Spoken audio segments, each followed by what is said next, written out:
approaching writing, there's no one true way, that you should be your own experimenter. Just find out what works for you, and you're responsible for yourself. And it's been interesting over the years. People will contact me and say, I want to come and take a workshop. I don't do workshops.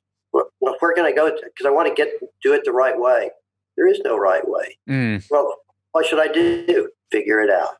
You're responsible for the problems that you've got. Responsible in the sense that you're the one that's dealing with them. Sit down and see what works. Welcome back to the Lucas Grobot Show. I'm Lucas Grobot, and this is where we uncover purpose, relentlessly pursue truth, and own the future. Today, we are joined by Dr. James Pennebaker. This is part 2 of our conversation with Dr. Pennebaker. Please go back and listen to part 1, where we talk about a lot of fascinating things. We talk about what people do when they lie, talk about where our language is centered in our brain, and how so much of our language is actually subconscious. We can't control it. We don't know that it's happening, but it's really these tells and this showing forth of what's going on within our world. And so, Dr. Pennebaker, thank you so much for being here on the show. It's good to be here. So we at the end of the last episode, we were talking about COVID and all the effects that it has been having, about how anxiety has shot up, anger words have kind of came down, people are isolated from society, they're isolated from their friends, they're isolated from their state and their country, but they're close-knit to their family, which causes a really interesting it lays the land in a very interesting way for things that we have seen happen in America and things that are happening across the globe. But I wanted to talk about your other book a little bit, Opening Up by Writing Down. And you talk about, and you refer to this because you've also wrote your book, Writing to Heal.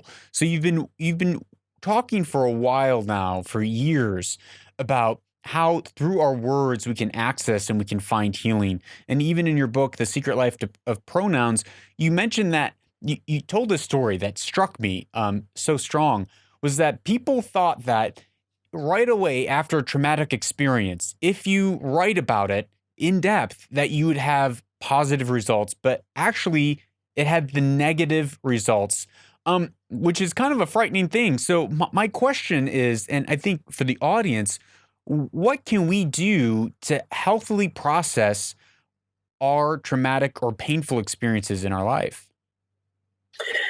So think about an upsetting experience that you've had. We've all had experiences. They don't need to be traumatic, but we've all had some really painful ones. Immediately afterwards, what a lot of people do is that they do things to distract themselves. That happened with me. I had a terrible experience at a job I had many years ago. And I remember going home and spending days playing Pac-Man on my computer. I got to be damn good at Pac-Man, I might say. And I always thought that period was actually really healthy, because the experience was one that shook me so much that by playing Pac-Man, it allowed me to just kind of process it at kind of a low level. There have been studies showing that people whose spouses, for example, have been listed as missing in action in war, they often will pay bills and start to obsessively clean their house, or that happens sometimes when they're going through a divorce or something like that. And I think in the short run, distancing yourself is actually healthy. And if you see somebody doing that who in the last 3 or 4 days something terrible has happened, it's not that they're crazy, it's not that they're denying it, but they are trying to deal with these overwhelming emotions. In other words, immediately afterwards, you don't need to process it. You don't need to write about it. You don't need to get in touch with your emotions. Your emotions, I guarantee you, are getting in touch with you. Writing is more interesting because I think it's relevant when we get a little bit further. So, for example, if something bad has happened to me and I can't talk to other people about it for whatever reason, and now it's a month later or 2 months or 3 months later, And I find that I'm sleeping less, I'm dreaming about it, I'm thinking about it all the time, I'm avoiding people. This is the time where writing can be really beneficial. Think about how a healthy person deals with an upsetting experience. I've had a terrible. Let's say I've had a terrible experience. Someone very close to me has just died unexpectedly. It's devastating. It's changed my daily life and so forth. And in the days afterwards, my friends come and we all sit around and we talk about memories and so forth. And um, 2 weeks later, I still want to talk about it, but I notice my friends don't want to talk about it, and I see that people now are starting to avoid me because they know I'm a bummer to be around because I've dealt with this terrible experience, and this has happened to me where I'm walking and I see somebody in the distance and I see them jump out of the way so they don't have to say hello to me, and I know it really isn't personal. It's just they don't know how to deal with it. They don't know how to talk to me. I'm not able to. One reason talking about upsetting experiences is often beneficial is it helps us to work through it, to understand it. And think about, we've all had these major upheavals in our lives. And a major upheaval touches every part of our life. If it's a sudden death of someone we know, we've lost our job, we've something else has happened. What we often will do is we'll be walking down the street and we'll think about this part of it. And we'll go, ooh, I wish I had said this, or ooh. And you just think of one part of it. But you never stop and try to bring it all together. But what if you just sat down and said to yourself, okay, I'm just going to write about this for the next 30 minutes. And you do. Well, what you find is very often you start tying things together. So this happened, and now you see this is related to this other thing that happened. And so this is why I've been acting so oddly. The fact is, once you sit down and you write, you start to organize it. You put some structure to it. You bring in all these other parts of the event that you don't do when you're walking down the street. And that is essentially what I stumbled across. And how I happened to get into this was early in my marriage. We went through, some big upheavals. If you've been married a long time, if you haven't been through a big upheaval, either you're in terrible denial or you have a disturbingly good relationship. Yeah. But we were going through a very difficult time. And I remember going, and I had done this before, going into another room and just sitting down and writing for I don't even remember. It seemed like an hour. And as I did it, it was all of a sudden the sun came out. I realized, so this is what's going on. And it put things together in a way that I never thought about. And it completely changed the conversation my wife and I were having. I had a better understanding of what her concerns were and my concerns. But it had a profound effect on me. And then years later, I had discovered that people who had had traumatic experiences and had not talked to other people about them got sick at higher rates. And all of a sudden I wonder if we had people just come in the laboratory and write for just a brief amount of time, let's say 15 minutes a day for 4 consecutive days, would it change their physical health? And it did. So in our earliest study. Wait right there. Like that is profound. My first question is, and I don't know if anyone has an answer, if you have an answer, but the fact that we're holding on to a secret or even just holding on to an upheaval, a traumatic experience that we haven't shared with someone else in our life would affect our physical health. Like how is, like, what's going on in the fact that I'm holding on to a memory that I haven't processed yet, and it's making me physically sick? Help me understand that. So I could, having been in this world for years, I could give you hundreds of examples.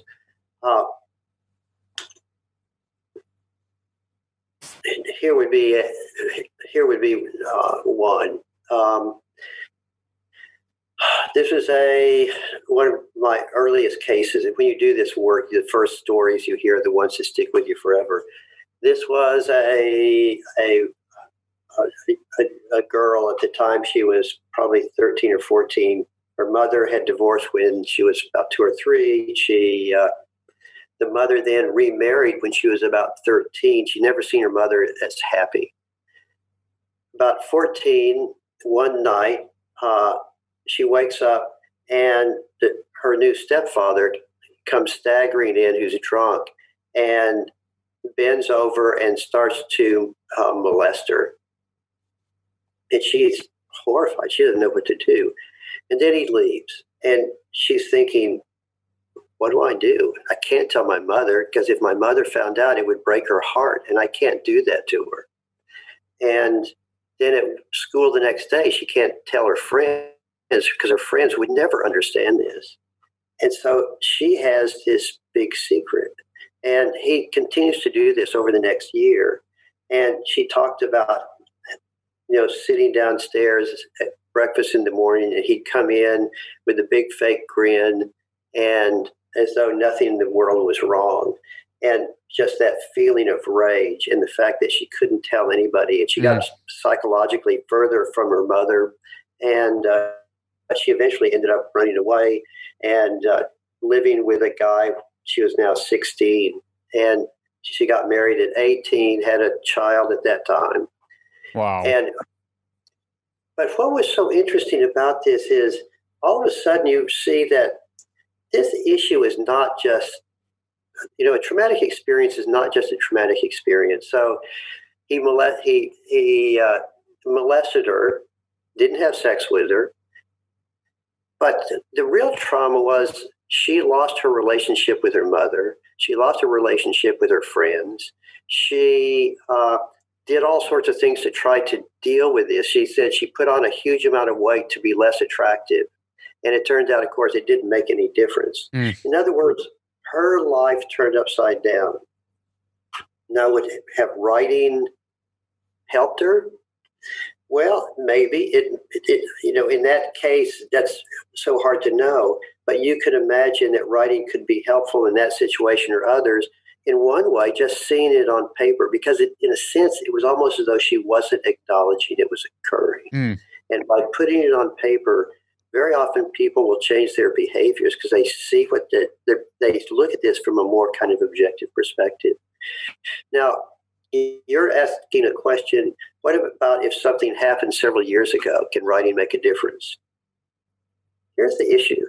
If you don't think about that issue that happened several years ago, you don't lose any sleep about it, you don't think about it, don't write about that. That's a waste of your time. But if something bad happened to you a few years ago and you're still thinking about it, you're still worrying about it, it still affects your sleep with your interpersonal relationships, yeah, you should write about it. And very often what people will do, I used to do this myself, is I'll say, wow, I should write about that. And then I think, no, that'd be stupid. It'd just make me think about it more. Well, I was thinking about it all the time anyway. What do you mean more? Yeah, that's true. So writing, that's where writing can be such an interesting tool. And if in our studies, we've typically had people write 3, maybe 4 times for 15, 20 minutes at a time. If at the end of that writing you don't feel better, then writing's not working. Try something else, or maybe try writing in a different way. There's no truth to this. There's no hidden magic to it, but it works for a sizable number of people. And sometimes it works for me. Sometimes it doesn't work for me. But I do find it to be valuable for myself. And there have now probably been 1,000 studies on expressive writing. And the evidence is very clear. It works. It's not going to lead to giant changes in most people's lives. It will in some, but it's worth trying, and it's free, and you can do it on your own. I find it so fascinating just how our thoughts, our minds, our emotions are so connected to our physical body. and we can actually have physical ailments because of whether it's bitterness or unforgiveness or just unprocessed pain that actually manifests in our actual bodies. Um, and then just the simple act of processing through that, and whether it's forgiving or expressing something, can actually eliminate some of those physical ailments. I totally believe that. I've witnessed it, myself. But I just find that continually fascinating. But one thing you also mentioned, that it's not you talk about some people in your book that continually tell the same story the same way. They're talking about their trauma, they're talking about their pain, and you see them at one dinner party, and then you see them 6 months later at another dinner party, and they're telling the same story the same way, like a broken record. Um, and you say that that doesn't actually help. That is ruminating on their problems and causing them further introspection, probably a higher increase of the word I, a higher increase of anxiety. And you say in your book that that isn't what you want to be doing. So it seems like it's not just talk about your trauma, talk about your pain, which is something that I feel like is happening a lot right now. But you're saying it differently. You're saying actually construct a narrative and understand why and what's happening to put pieces together. Like how are we supposed to actually write about it or talk about it, process it? What's the strategy there? So this is where the text analysis work that I did came into play. What we find is that people who tell the same story over and over again in the same way don't benefit. The people who benefit the most are the people who do change their story over time. And one is they change their perspective. They look at things from how the other person might be feeling, or what they thought was going on, or standing back and trying to look at it from a broader perspective. In other words, what the whole idea of working through is you start with, this happened, I felt really bad about it, I feel really hurt, I feel this or that. And then why do I feel this way? In other words, going and trying to figure this out. But just repeating the story, if you see yourself repeating the story, stop. It's not going to do you any good. You have to bring about a change in the story, or a change in your perspective, or stand back and realize that that continuing to ruminate about it is not going to be helpful. Have you found specific strategies to not just ruminate it about it? Like I guess you did kind of answer that. Yeah, I just think, right now with everything that's happening across the globe, with civil unrest in America that's spreading to other places across the globe, Europe, the UK, and COVID, which is just decimating so many jobs across the globe. I think now more than ever, people need tools like this to be able to process their pain, to process what's going on in a way that's constructive, in a way that's not just ruminating on it, while still being able to get some distance away from their traumatic experience before they dive into it. Mm-hmm. Yeah. Yes.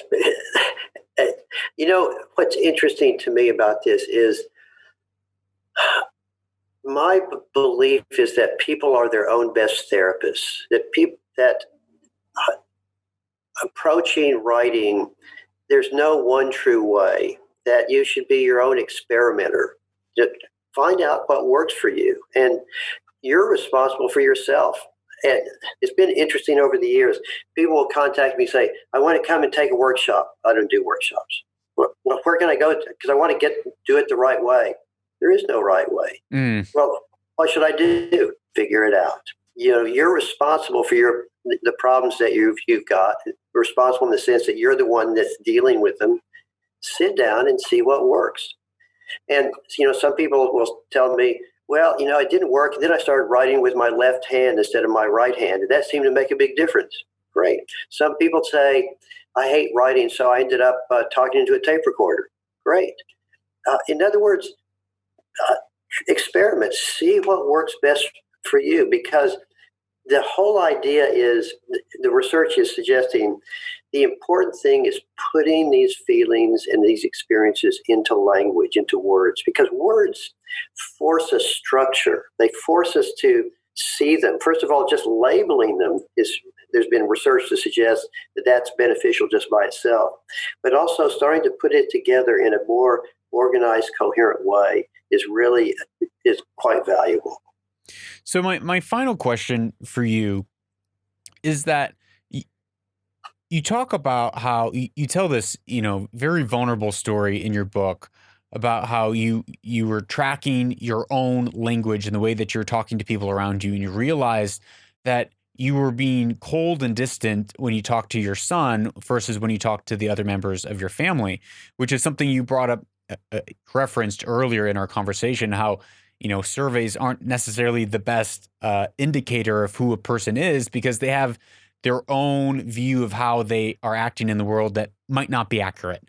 But you tell the story, and instead of trying to, okay, I'm going to focus on the articles and the forms of speech that I'm using, you focused on, okay, I'm going to focus on being more present, being kinder, being bringing my son in rather than focusing on my language, and that changes your language. So I guess my question is there a way, does our person affect our language, or does our language affect our person? Is it a reciprocal relationship that's going on?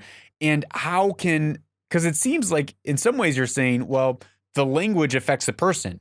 Because if I take my traumatic experience and I construct language around my traumatic experience, then all of a sudden that's affected me as an individual because I've come to understanding. But it also seems like the converse is true, that as you change, then your language changes. So I guess that last question is, what's the interplay there? How do the power of our words, can we change our words and that creates that power, or do we have to change ourselves first? So you're asking a fundamental question that psychologists and philosophers have been struggling with for centuries. I can say in our research, where we've tried to get people to change their language in order to change themselves, that it doesn't work. That what's really powerful is that if you change, your language follows. In other words, language is a really important reflection of who you are, how you're thinking, and so forth. So it's not when you sit down, you start using more I words or more these kind of words, that will make you more or less depressed. The issue is changing the way that you're thinking, the way you're paying attention to your world. So with expressive writing, what's happening there is when people write, they are coming to some kind of insight into the issues that are bothering them. And that insight brings about a change in their behaviors, and they start talking differently. So the example you were talking about, one of the things that I was also involved with was developing a device that was a tape recorder that came on for 30 seconds and went off for 12 minutes. And we had people wear these for days at a time. And when we were testing it, I wore it and transcribed my own snippets over 2 days. And that's when I was listening to the way I was talking to my son. And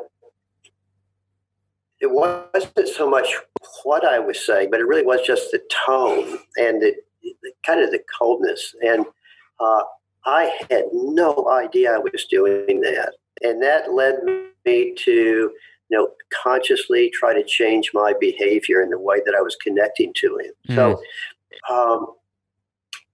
it wasn't now, I didn't say to myself, okay, next time I talk to my son, I'm going to change the pitch of my voice. Instead, I said, I need to be more warm and open to my son. I didn't realize that I wasn't. And that, I think, brought about the change. I wasn't trying to change the words I was using or the pitch I was using. Well, Dr. Pennebaker, thank you so much. I think even that last story I think it really brings it home in that there's all this great science out there, but really what it comes down to is the relationships around us of how can we act in the world? How can we, and you said this earlier, how can we take responsibility, right? How can we take responsibility for ourselves, for our issues, for the problems that are in our lives, the pain that's in our lives, and not then pass that pain on to our children, but really make that impact. So I'm just so grateful for your time and grateful for your research and grateful for your books. Thank you so much for being with us here today. You're welcome. And I appreciate what you're doing. I think this is a great program you're doing. That is all for this conversation with Dr. Pennebaker. His books are in the show notes, both the books, The Secret Life of Pronouns and Opening Up by Writing It Down. Great books, highly recommend them. I want to take a few moments and just debrief some of the things that Dr. Pennebaker was talking about in these last two episodes. First, I loved what he had to say about taking your own responsibility, taking initiative, taking responsibility. And so often, and I'm in this boat too, so often we look around and we want people to tell us the secret. We want people to tell us, well, this is how you do it. This is how you get there. But really, it takes the responsibility rests on us. The responsibility is on our shoulders to uncover purpose. It's on our shoulders to ask questions and seek out truth. It's on our shoulders to take action and to own the future. It is our responsibility. And it's when we stand up as individuals and take responsibility. It's when we stand up as individuals and say, I'm going to face my fears. I'm going to face this pain. I'm going to face this hardship and this struggle. That's where we begin to move out of dysfunction and out of unhealthy places and areas in our life and into health. I was so fascinated. He said it a couple times in the first episode, and then again, I brought it up in the second episode, how when we keep secrets, it affects our physical health and our physical well-being.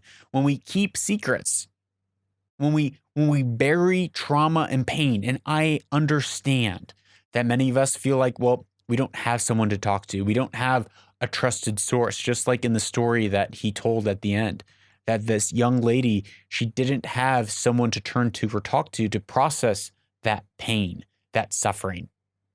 So instead, there are ways. One is writing a journal. One is speaking it out, processing it so that you're understanding the bigger story arc, the bigger construction of what's happening. It's constructing that narrative for your mind to process through, not so that you're ruminating on pain, but to understand what happened to you and to process that out. And I love that he said you don't have to do that right away. It's actually counterproductive to try to process your trauma and pain immediately. It's okay to get some distance away from it for a bit, to take a step back and just give yourself some space from that event, from that trauma. And right now, on a global scale, so many of us are going through upheavals. People are losing their jobs. People are isolated from relationships and family. Very difficult time for most people across the world. And so it's okay to feel like you have to take a moment, take a breath, and kind of process what's going on, and it, without actually writing it down, but then taking those steps to construct and understand what is that narrative, what is going on, what is reality, to bring yourself out of that place of feeling like you're a victim in this situation and bringing it into a place where you are a powerful individual with agency. You have power. You have agency as an individual. And this is what we talked about even last week. We talked about agency. We talked about with Dr. Hicks how the agency falls on us. The responsibility falls on us to take action, to take steps, to make good choices with our life, because those choices are going to affect our future. And it's you and I that have the ability to change our future. The other thing that I loved was that when you are processing, and I kind of said this already, but when you're processing those upheavals, you're actually searching for truth. You're searching for, well, how did this other person feel? What was going on around? Why did this happen? How did this happen? You're coming to grips and terms with reality. You're coming to grips and terms with what happened. A third point that I really enjoyed from this conversation with Dr. Pennebaker was how he opened up with that story about his son, how he realized his tone and his attitude was cold towards his son. And oftentimes we don't see the way other people view us. And I know I myself, I have so many blind spots in my life, and I come across oftentimes as cold. I come across with an attitude that is very factual, and that is painful for me to realize. It's painful for me to see that that's the way that I'm being perceived. But unless someone tells me that, unless my wife tells me that, or unless my friend tells me that, I'm actually not able to take steps to combat that in my life.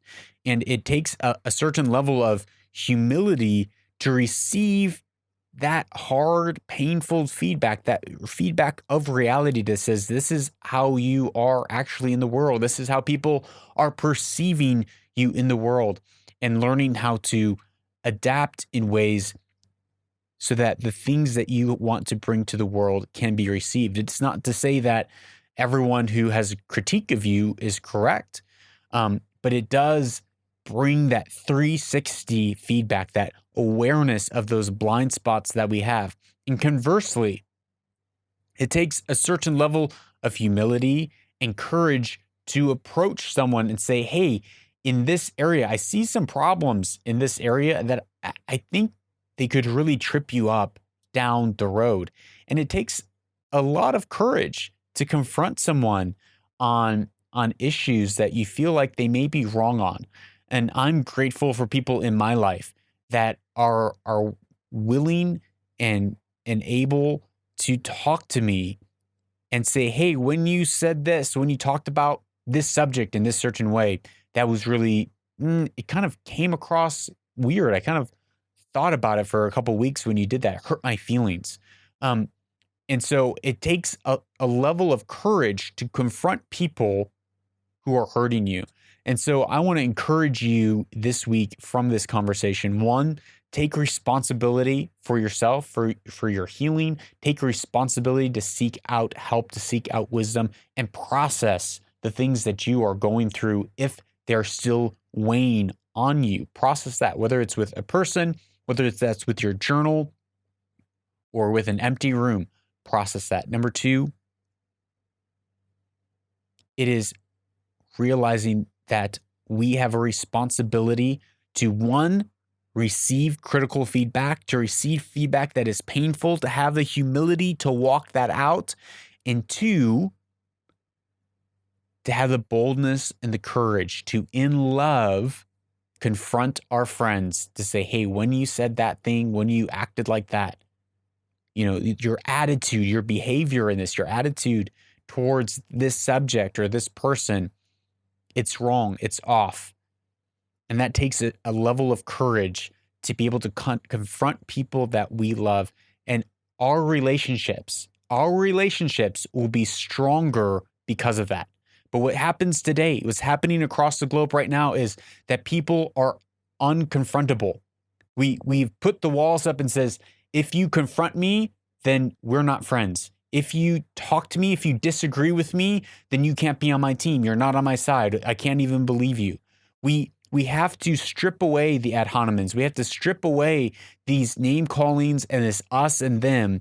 And we have to move into a place in our relationships with people that we know to be able to have hard conversations where we disagree on things, but we can agree to still be friends, where we can talk about them, talk about issues, to talk about topics, talk about themes within whether it's within the world or within our family, within relationships, to sort them out, to come to a place where our relationship is stronger, even though we may have different perspectives on things. And that takes a level of maturity and respect to approach people in that way. But that's my charge to you.